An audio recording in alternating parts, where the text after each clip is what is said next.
Alright mga guys, isang mapagpalang araw, gabi sa inyong lahat. So, bigyan lang natin ng kaunting reaction yung about sa...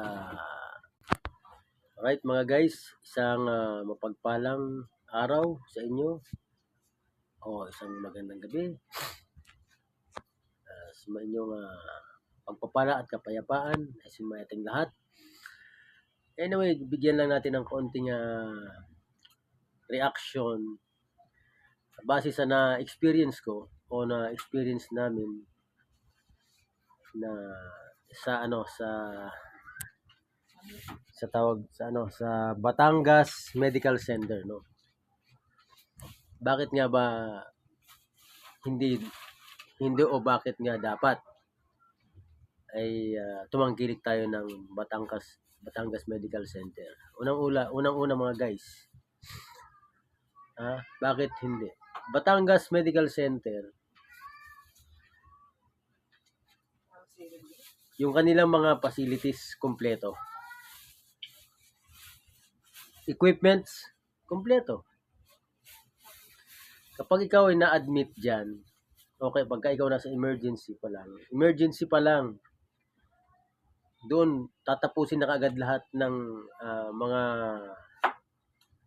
kailangan mo sa pagpapa-check up mo.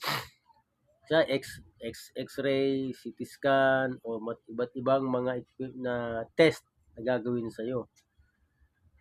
Tapos na kaagad, doon pa lang kumpleto na.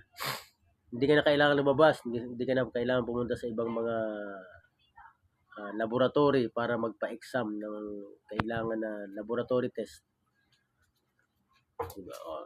Sumunod, mga guys, mga doctors, napaka-professional nila. Ang gagaling ng mga doktor nila. Mababait. Wala akong masabi. Hindi ka nila iiwanan, hindi ka nila paalisin hanggat hindi ka okay. Okay. Pangalo, ito naman, sa mga nurses.